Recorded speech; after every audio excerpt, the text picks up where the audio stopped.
बिस्मिल्लाहिर्रहमानिर्रहीम। अस्सलाम वालेकुम।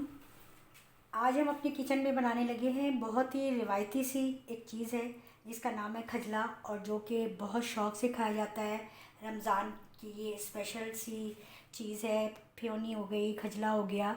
और कराची में तो ये बहुत ही ज़्यादा इन है और बहुत ज़्यादा इजी से मिल जाता है। लेकिन मैं चूँकि यहाँ पिंडी में रहती हूँ और मैंने यहाँ जब इसको कचले को ढूंढा तो मुझे नहीं मिला, बहुत मुश्किल से एक जगह से मिला, और वो भी इतना ख़ास नहीं था, और वो एक ही दफ़ा मिला। दोबारा मैंने ढूंढा तो मुझे नहीं मिला। तो लेकिन मैं अब चूँकि मैं ख़ुद बना लेती हूँ, इसलिए मैंने सोचा कि मैं जो है ये रेसिपी अपने चैनल पे ज़रूर शेयर करूँगी। और बहुत ईजी है, कोई इसमें मुश्किल नहीं है। हमने ये मैदा लिया है, मैदा छान लिया है। ये हमने लिया है तकरीबन 1 पाव। इसमें हमने थोड़ा सा, बिल्कुल थोड़ा सा नमक ऐड करना है बस। और इसको हमने गूँधना है बहुत, थोड़ा थोड़ा सा पानी ऐड करेंगे और हम इसको गूँध देंगे ऐसे ही जैसे कि आटा गूँधा जाता है। लेकिन बहुत ज़्यादा हमने इसको सख्त नहीं गूँधना और बहुत ज़्यादा नरम भी नहीं, ऐसे नॉर्मल जैसा हम रोटी के लिए आटा गूँधते हैं इसी तरह से हमने इसको गूँधना है। थोड़ा थोड़ा पानी इसलिए मैं ऐड कर रही हूँ कि बहुत ज़्यादा पानी ना डाला जाए इसमें एकदम से, क्योंकि ये कहीं पतला ना हो, इसलिए हमने इसको थोड़ा थोड़ा पानी ऐड करके गूँध लेना है।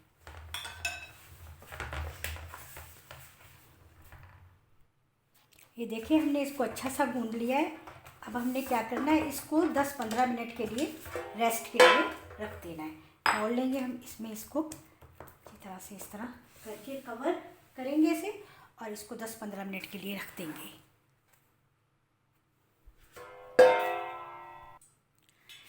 अच्छा, ये देखिए हमने रेस्ट दे दिया था। इसे गूँध कर डो हमारी बिल्कुल अच्छी सी तैयार हो गई है। दोबारा थोड़ा सा मैं इसको कर लेती हूँ।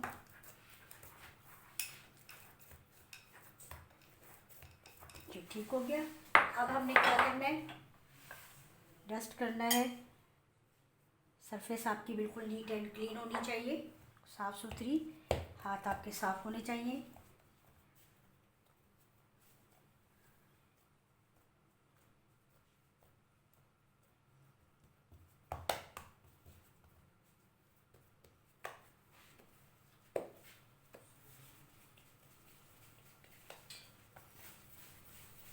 इसको हमने थोड़ा सा गोल करना है और इसकी हमने बनानी है रोटी। आज फर्स्ट सहरी है और मैं अपने किचन में बना रही हूँ खजला आप सबके लिए, कि आप भी ये बनाएंगे इंशाअल्लाह। हमारे घर में ये बहुत शौक़ से खाया जाता है, बहुत पसंद किया जाता है। पहले पहले तो मैं बहुत परेशान हुई कि ये मुझे मिल जाए, लेकिन मैं कराची गई तो फिर मुझे इसकी रेसिपी पता चली और फिर मैंने सोचा कि ये मैं अब खुद बनाया करूँगी, और अब मैं खुद बनाती हूँ ये।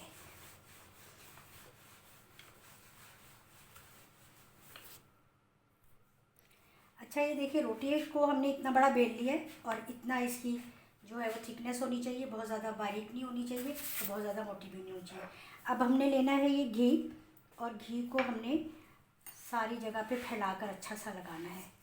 घी ठंडा हो तो ज़्यादा बेहतर है, बहुत ज़्यादा भी घी नहीं लगाना, ऐसे लगाना है कि हर जगह पे लग जाए। अब हम इसको हाथ से फैला देते हैं।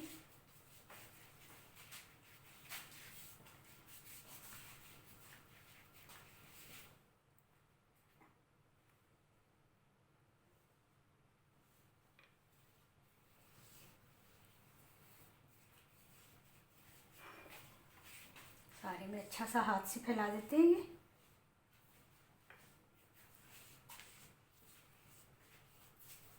फैला दिया हमने घी। अब हमने क्या करना है कि थोड़ा सा हमने लेना है मैदा और इसके ऊपर हमने इस तरह से डस्ट करना है।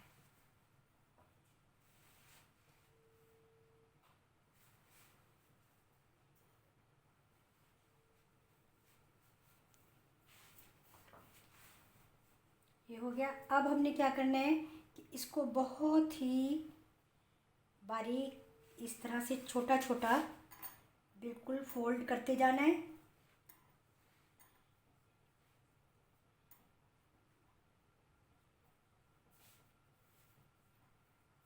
बिल्कुल दबा दबा कर कसकर हमने इसको फोल्ड करना है।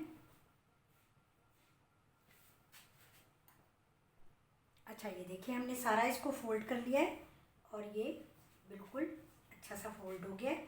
अब हमने इसको फिर तकरीबन 5 मिनट के लिए इसको रेस्ट के लिए रख देना है।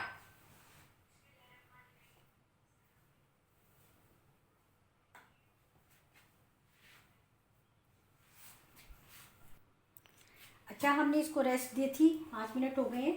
अब हम इसको देखते हैं, ये बिल्कुल ठीक। अब हमने क्या करना है कि हमने लेनी है नाइफ़ और हमने ये इसको ना, ये याद बस ये एक स्टेप जो है वो बहुत अहम है कि हमने इसको यूं करके नहीं काटना, ये ऐसे कट नहीं करना बल्कि इसको इस तरह से कट करना है। अब हम ये पहला जो है वो इस तरह से इसको निकाल देते हैं। अब हमने 2-2 इंच के तकरीबन हमने पीस जो है वो काट लेने हैं ताकि इसकी लेयर्स जो है वो ना वो बनी रहे, वो ना ख़राब हो। इसलिए हमने इसको ज़रा छुरी चलाने में हमने ये देखिए, ये देखें ये लेयर्स जो है इसकी ये बिल्कुल अलग-अलग से है। ये हम इस तरह से पहले मैं एक साइज़ की साड़ी देख लेती हूँ, कट कर लेती हूँ, फिर मैं नेक्स्ट स्टेप आपको बताऊंगी कि फिर हमने आगे क्या करना है। अच्छा ये देखिए हमने काट लिए। ये थोड़ा सा मुझे बड़ा लग रहा था, ये मैंने इसको कट किया तो ये ज़्यादा कट गया, इसलिए इसको मैं अलग रख देती हूँ। अब हमने क्या करना है कि कोई भी साइड लेने आप इसकी, आप हमने इसको इस तरह से थोड़ा सा लंबा करना है, इस तरह इसको ट्विस्ट करना है थोड़ा सा और इसको इस तरह से दबा देना है और इसके ऊपर हमने लगाना है ऑयल ताकि इसकी जो ये लेयर्स हैं ये आपस में चिपके ना।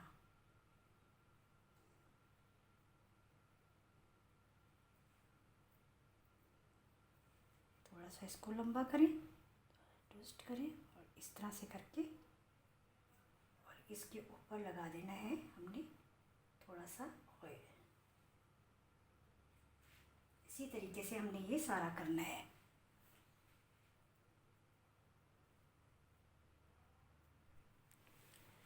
अच्छा ये देखिए हमने इस तरह से ये ऑयल लगा के रख दिया था। अब हमने क्या करना है, इस तरह रखना है और इसको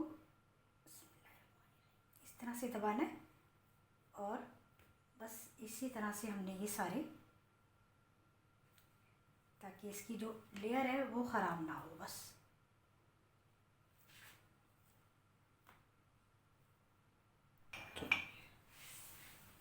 अच्छा अब हमने इसको बेलना है, थोड़ा सा हम डस्ट करेंगे मैदा और बहुत हल्के हल्के से इसको हमने बेलते जाना है।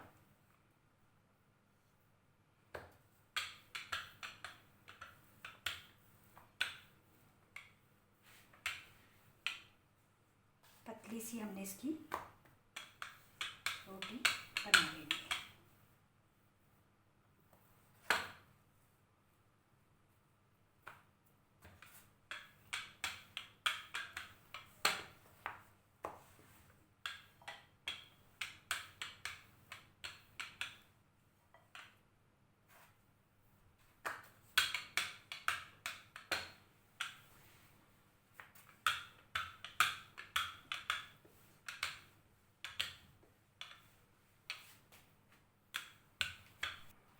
अच्छा ये देखिए मैंने इतने ये बेल लिए हैं। आपको बता दूं हथेली में थोड़ा सा तेल लगा के इसको इस तरह से दबाया है और मैदा बिल्कुल नहीं लगाना और फिर हमने इसको बेल लेना है। अच्छा ऑयल देखिए हमने पहले से रखा हुआ था, बहुत अच्छा सा हो गया। थोड़ा सा हम आँच को आहिस्ता करेंगे, पहले थोड़ा सा मीडियम थी, आँच को आहिस्ता करेंगे और हम ये बिस्मिल्लाहिर्रहमानिर्रहीम। अब ये देखिए हमने बेले में ये इस तरह से हम इसमें डालते हैं। इसके ऊपर हमने ये इस तरह से ऑयल डालते रहना है ताकि ये फूल जाए अच्छी तरह।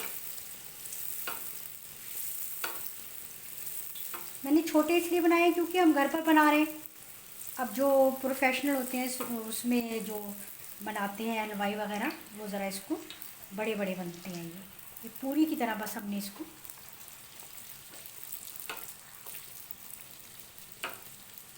तो दूसरा भी डाल देती हूँ मैं। बिस्मिल्लाह।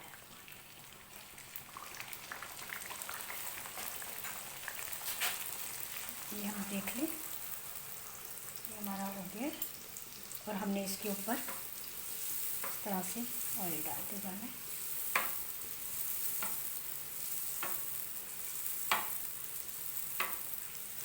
कढ़ाई आप बड़ी ले तो ज़्यादा बेहतर रहेगी छोटी कढ़ाई में, क्योंकि वो ज़्यादा अच्छे से फिर वो फ्राई नहीं होंगे।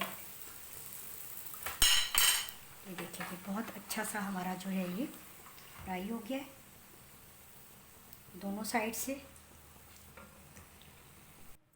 अच्छा, ये खजले हो गए हैं बिल्कुल तैयार और बहुत ही मज़े के, बहुत ही क्रिस्पी। ये देखें बिल्कुल इस तरह से आप ये देखें करेंगे तो बिल्कुल ये।